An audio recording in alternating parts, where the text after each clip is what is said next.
성도들께서 수준이 있으셔서 또 앵콜도 해주시고 두 곡 아니라 세 곡까지 또 하나님 은혜 찬양 드려주셔서 감사드립니다.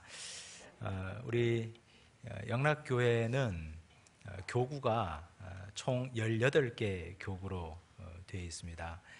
한 교구가 교구이지만 하나의 교회의 기능을 담당하고 있어서 교구 찬양대도 있고 교구 자체에 상내부도 있고 교구 자체에 남성교회도 있고 여전도회도 있고 그렇게 교회처럼 되어 있습니다. 저로서는 참 복되고 감사하고 하나님께 늘 감사를 드리는 것은 영락교회 18개 교구 중에 제가 처음 영락교회에 들어가서 인천교구를 허락해 주셔서 그것도 온전히 3년 동안 섬길 수 있도록 해 주신 은혜가 저에게는 목회적 큰 기쁨이요 감사고 또 지금까지 큰 자산입니다. 많은 목회자들이 영락교회를 거쳐가고 오가고 있지만 그 중에 우리 인천교구를 맡은 교육자는 극히 드물고 또 그것도 3년 동안 아무 일 없이 함께 섬길 수 있는 것도 참 귀한 일인데 저에게는 그 시간들이 참 감사했습니다. 이유는 우리 인천교구 식구들이 가장 먼 곳에서부터 교회를 찾아오죠. 인천교구에서 영락교회까지 오려면 기본 1시간 반, 그 이상 걸리는 식구들도 굉장히 많은데 주일 일부 예배가 7시인데 주일 일부 예배 헌금위원, 안내위원 봉사하면 6시 30분까지 그것도 이전에는 한복 입고 오셔가지고 봉사하시던 그 귀한 모습이 늘 기억납니다. 그리고 열정이 있으셔서 모인다 하면 항상 제일 많이 모이셔요.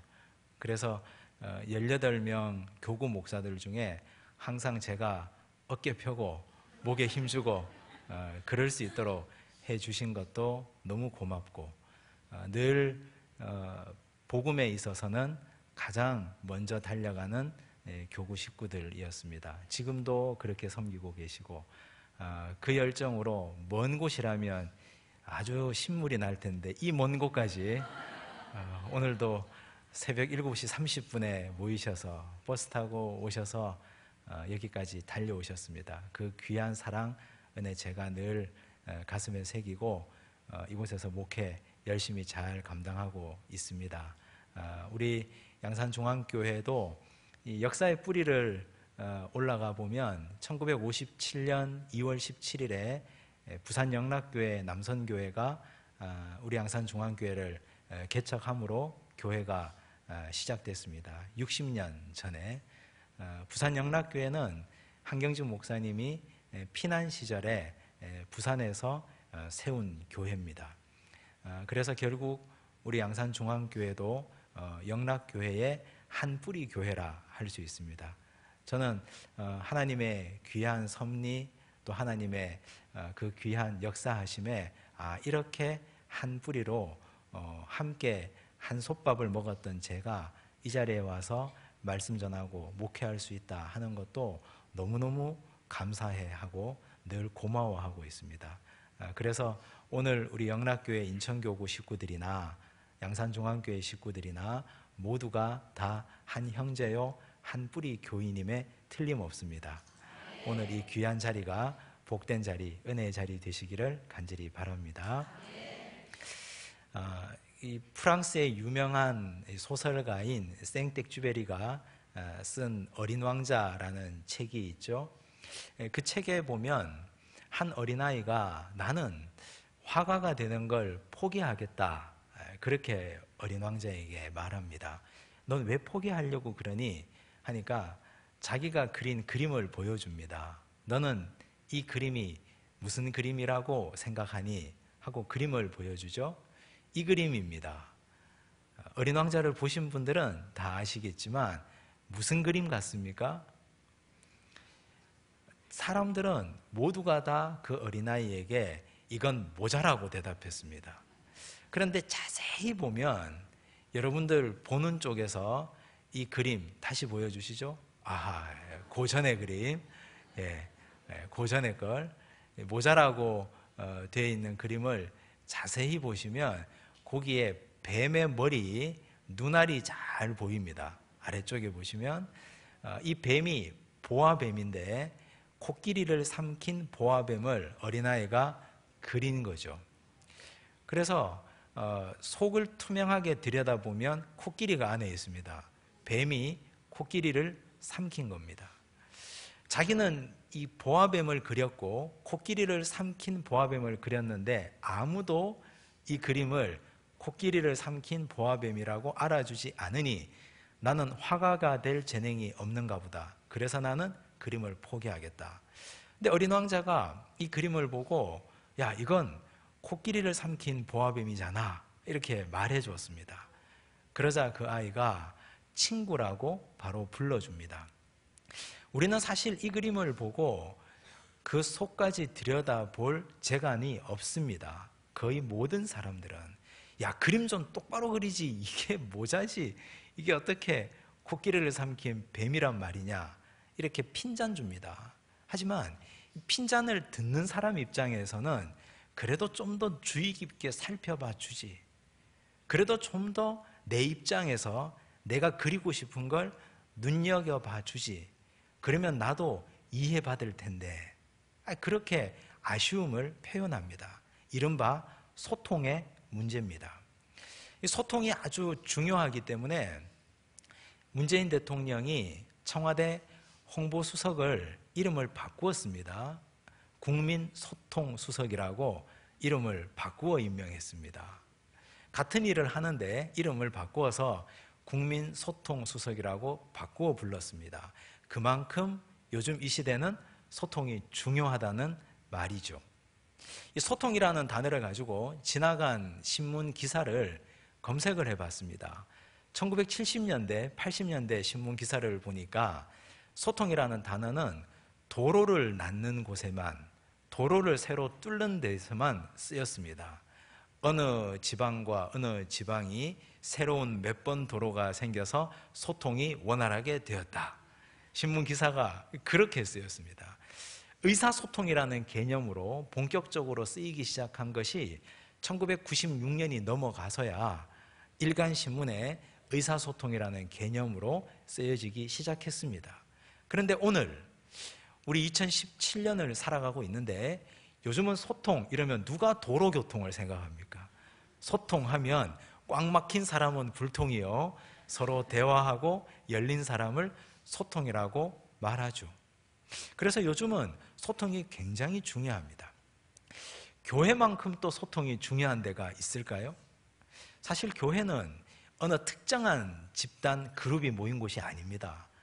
남녀가 모여 있고 성별이 다른 남녀, 그리고 연령대가 너무 천차만별입니다. 지금 오늘 이 자리에서 예배드리는 분들도 아주 어린 아이부터 시작해서 어르신까지 연령대가 천차만별입니다. 공부한 학력도 천차만별이요, 가지고 있는 물질의 정도도 다 다양합니다. 생각도 다르고 정치적인 색깔도 다 다릅니다. 그러므로 교회야말로 세상보다 훨씬 더 소통이 필요한 곳이 아닌가, 그렇게 생각합니다. 오늘 우리가 읽은 이 본문은 바벨탑 이야기입니다. 잘 아는 본문이죠. 하늘에 닿고자 탑을 쌓았는데 하나님이 그걸 괘씸하게 여기셔서 탑을 무너뜨리시고 서로 말이 통하지 않게 하셔서 흩으셨다. 그래서 바벨탑입니다. 근데 사실 우리가 이 바벨탑 본문을 보면서 더 중요하게 생각해야 되는 건 바로 이런 소통의 문제입니다. 오늘 본문의 바벨탑 이야기 본문 이전의 내용은 노아의 홍수 사건입니다. 노아 홍수 사건 이후에 하나님은 무지개 언약을 세우시고 내가 이제 다시는 홍수로 너희를 멸하지 않겠다, 생육하고 번성하라 하셨습니다. 노아의 세 아들 셈과 함과 야벳은 열심히 자녀를 생산했습니다. 열심히 일을 했습니다. 그런데 그들이 이제 문명을 이루었습니다. 그들의 문명을 이루는 과정을 말하고 있고 좀 특별한 점을 얘기하고 있는데, 오늘 본문 1절에 보면 온 땅의 언어가 하나요 말이 하나였더라. 언어가 분산되기 전이었습니다. 쓰는 말, 기록된 언어가 다 하나였다는 말입니다. 그런데 그들이 이제 문명을 본격적으로 건설합니다. 3절 4절입니다. 함께 읽을까요? 서로 말하되 자 벽돌을 만들어 견고히 굽자 하고 이에 벽돌로 돌을 대신하며 역청으로 진흙을 대신하고 또 말하되 자 성읍과 탑을 건설하여 그 탑 꼭대기를 하늘에 닿게 하여 우리 이름을 내고 지면에 흩어짐을 면하자 하였더니, 구체적인 문명 건설인데 보시면 벽돌을 만들어 견고히 굽자 하고 벽돌로 돌을 대신하며 역청으로 진흙을 대신하고, 돌과 진흙은 자연물입니다. 가공되지 않은 자연의 것이죠. 그런데 거기에 인간의 손이 가미됐습니다. 돌을 가공해서 벽돌이 됐고 진흙을 가공해서 역청이 됐습니다. 기술이 생겼다는 말입니다. 그 이전 인류는 돌과 진흙으로 건설을 했을 텐데 이제 인류가 기술이 생기면서 돌은 벽돌이 되고 진흙은 역청이 됐습니다. 그래서 기술이 진보했습니다. 그뿐만이 아닙니다. 4절에 보니까 성읍과 탑을 건설하자, 이 건축물을 올리자고 서로 제안을 합니다. 원래 문명의 이기는 건축으로 집대성됩니다. 집을 하나 지으면 거기에 얼마나 많은 문명의 이기가 들어갑니까? 땅을 파야 되죠. 땅을 파는 기계가 동원돼야 되죠. 그리고 설계를 해야 됩니다. 그 전에. 그리고 자재가 들어갑니다. 그리고 거기에 인테리어가 내부 장식을 하게 됩니다. 또 미적 감각을 그 건축물에 다 가미합니다. 건축을 보면 그 당시 그 시대가 얼마나 많이 문명적으로 발전했는가 하는 걸 우리는 한눈에 볼 수 있습니다. 그래서 이제 이 사람들이 성읍도 건설하고 탑을 건설할 정도의 자신감이 붙은 거죠. 근데 그 자신감은 더해집니다. 4절을 보니까 그 탑 꼭대기를 하늘에 닿게 하자. 이 정도로 높이 쌓을 만큼의 자신감이 충만했습니다. 왜 하늘에 닿게 하자 했을까? 하늘에 하나님이 계시다고 여겼으니까 신앙심 때문이었을까? 아닙니다. 바로 그 다음이 문제입니다. 여기까지는 문제가 없는데 그 다음이 문제죠. 우리 이름을 내고 온 지면에 흩어짐을 면하자 하였더니, 우리 이름을 내자, 이게 문제였습니다. 우리 이름을 내자가 어떤 의미입니까? 교만입니다. 내 이름이 이 건축물에 새겨져서 하늘 꼭대기까지 닿자, 이게 바로 교만입니다. 하나님이 그토록 싫어하시는 교만, 인간이 처음에 에덴에서 쫓겨나게 된 그 교만, 손을 들어 저 선악과를 따먹으면 네 눈이 밝아져서 하나님과 같이 될 것이다 했던 그 교만, 이 교만이 바벨탑에도 다시 재현됩니다. 자기 이름을 내자, 온 지면에 흩어짐을 면하자, 이건 하나님의 명령을 어기는 겁니다. 노아 홍수 이후에 하나님께서 노아와 가족들에게 명령하신 것이 있습니다. 창세기 9장 7절에 보면 하나님께서 그들에게 이렇게 말씀하셨습니다. 함께 읽습니다. 너희는 생육하고 번성하며 땅에 가득하여 그 중에서 번성하라 하셨더라. 어떻게 해요? 번성하여 땅에 가득하라 그랬습니다. 땅에 가득하려면 어떻게 해야 됩니까? 자꾸 흩어져야 되잖아요. 그런데 이들은 흩어지기 싫었습니다. 모여서 자기들의 세력을 구축하고 싶었습니다. 이것이 교만이죠. 하나님은 이걸 보니까 영 마음에 들지 않았습니다. 어떻게 하셨습니까? 뭐 하나 한번 내려가서 보자 하고 내려오셨습니다. 7절입니다. 함께 읽습니다. 자, 우리가 내려가서 거기서 그들의 언어를 혼잡하게 하여 그들이 서로 알아듣지 못하게 하자 하시고, 저는 이 말씀, 그들의 언어를 혼잡하게 하여, 이 말씀을 묵상을 했는데, 물론 서로 공사하다가 위에서 연장을 달라 하는 사람은 소련말로, 밑에서 줘야 되는 사람은 미국 말로 갑자기 뭐 그렇게 말이 바뀌어질 수도 있습니다. 그러나 좀 더 본질적으로 우리가 이 말씀을 유추해서 오늘의 언어로 받아들여 보면 교만한 그 상태, 그 마음 그대로, 자기 이름을 내고자 하는 그 마음 그대로 하나님이 내버려 두셨다는 말로 이해할 수 있습니다. 공사하는데 서로가 자기 잘났다고 공사하는 사람들끼리 협업하지 않으면 공사가 됩니까? 세 사람이 화단을 만드는데 서로 잘났다고 나는 남쪽에다가 화단을 만들겠다, 아니다, 나는 동쪽에다가 만들겠다, 땅은 이만큼 파야 된다, 여기에는 이런 씨를 뿌려야 된다, 이곳에는 이런 씨를 뿌려야 된다, 이래가지고 화단이 만들어지겠습니까? 절대 만들어지지 않습니다. 서로가 자기 이름을 내려고 일을 하기 시작하면 절대로 그 일은 한 방향으로 가는 법이 없습니다. 시작도 하기 전에 깨어집니다. 시작하다가 이 일이 벌어지면 그 일은 땅만 파다가 끝이 납니다. 자기 이름을 내려고 성읍을 건설하고 탑을 건설하려고 했기 때문에 이들이 공사하다가 서로 싸운 거죠. 자기 이름을 내려고 자기가 생각한 대로, 내가 원하는 공법대로 한 층 한 층 쌓고 올리고 하려고 했기 때문에 서로가 이 공사가 제대로 될 공사입니까? 하나님이 너희들 교만한 그 마음대로 내버려 두신 거죠. 출애굽기에 보면 하나님이 바로의 마음을 강팍하게 하셨다는 말씀이 나옵니다.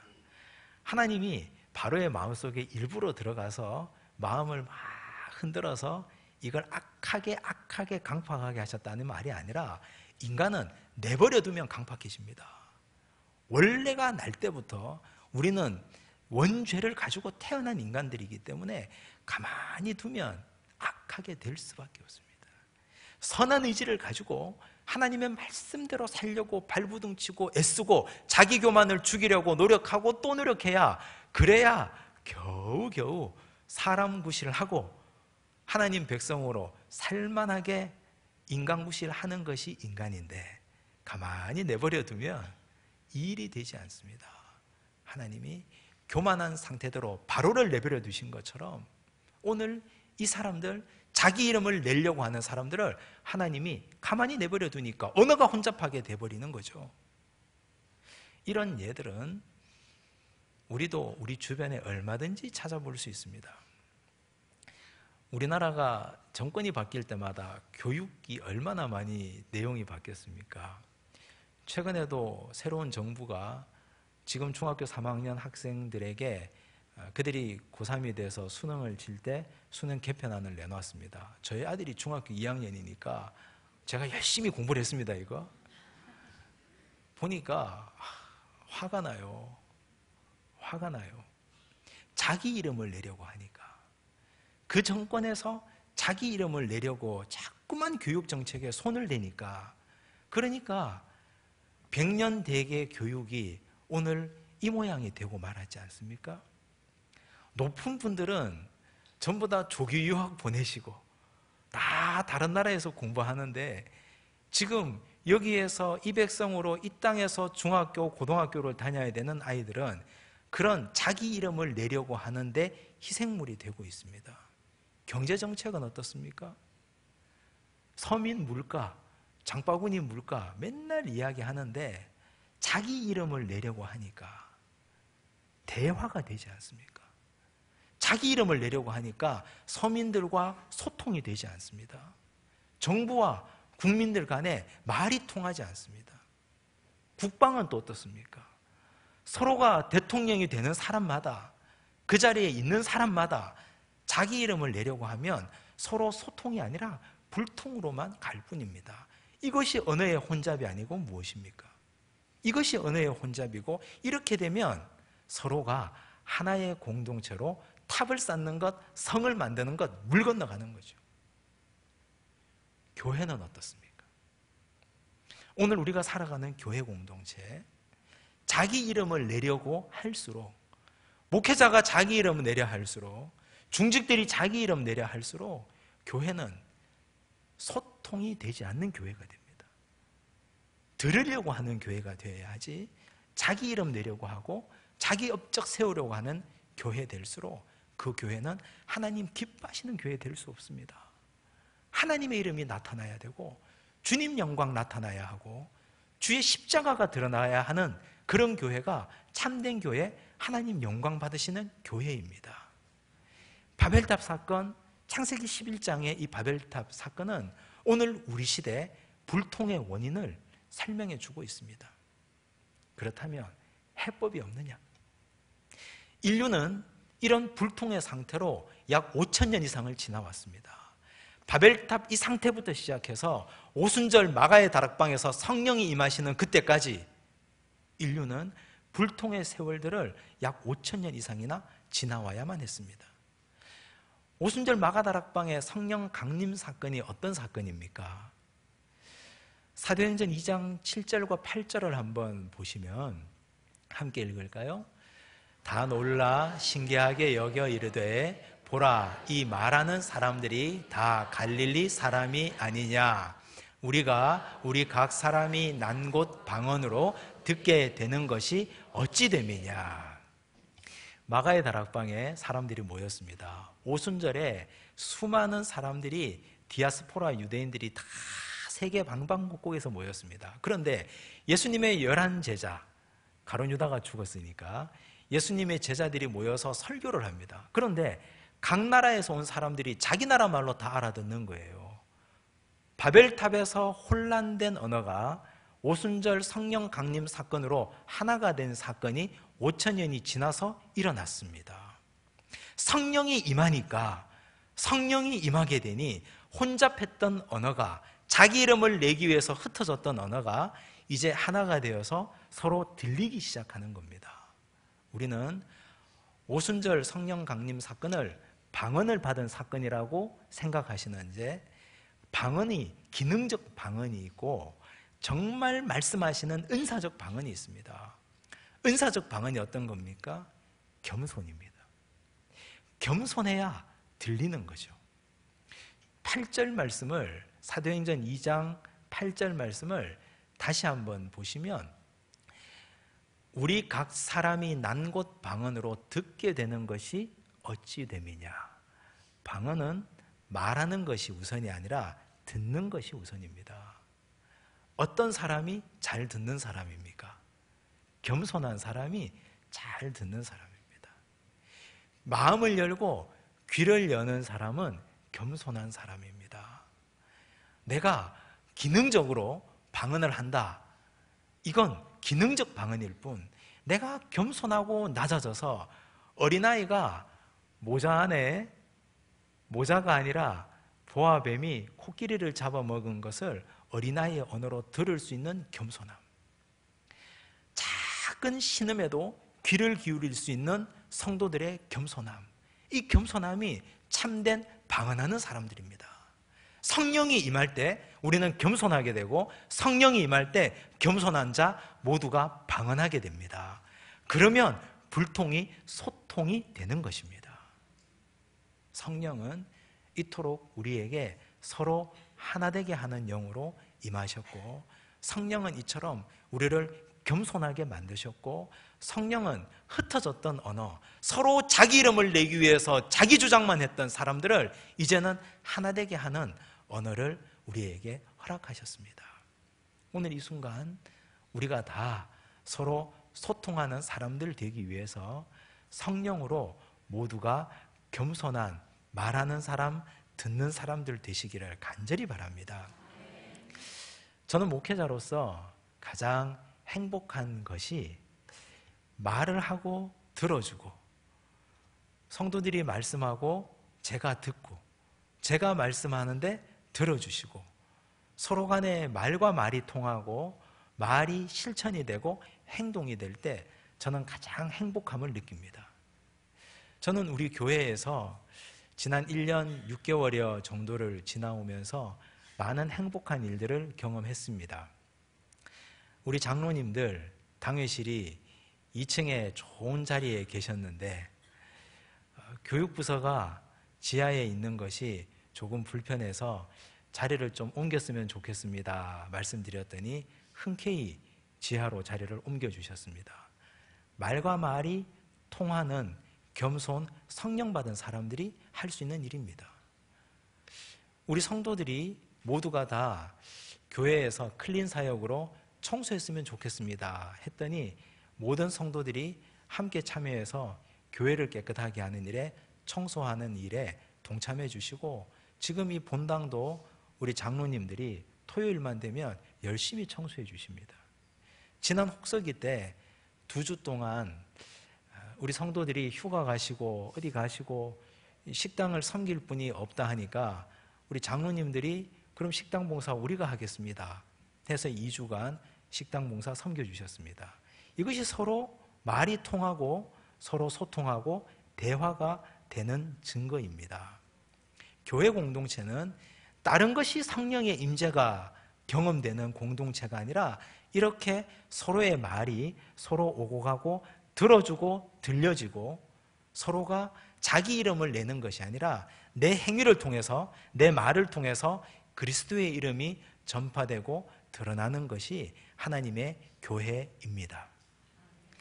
오늘 우리가 이 말씀 통해서 소통이라는 것은 바로 겸손이라는 것, 성령 받은 자가 하나님의 이름을 드러내기 위해서 잘 듣고 실천한다는 것 기억하시고, 주의 말씀에 귀를 기울이고 작은 소자의 말에 귀를 여는 하나님의 백성들 되시기를 간절히 바랍니다. 기도하겠습니다. 주님 은혜 감사합니다. 이 세상 많은 사람들은 자기 이름을 내기 위해서 분주합니다. 세상의 권세 잡은 권력자들도 그러하고, 이 땅에 있는 수많은 사람들도 역시 그러하고, 믿음이 있다 하나 가짜 그리스도인들도 역시 자기 이름을 내기 위해서 분주합니다. 주님, 그러나 우리는 바벨탑을 쌓는 사람들처럼 되지 않게 하여 주옵소서. 자기 이름을 내기 위하여 동분서주하다가 탑 쌓기를 거치게 된 것, 하나님이 그 욕심에 그대로 하나님 내버려 둔 심판받는 자들 되지 않게 하여 주시옵소서. 주님, 저희들 모두가 성령으로 하나 되게 하여 주셔서 성령 충만한 자 되게 하여 주셔서 서로가 말씀이 말씀으로 서로 임하게 하여 주시고, 내 이름 석자를 지우고 그리스도의 이름만 내 가슴에 새기고 내 이마에 새기고 내 가슴에 새기게 하여 주시옵소서. 모든 말씀 예수님 이름으로 기도드리옵나이다. 아멘.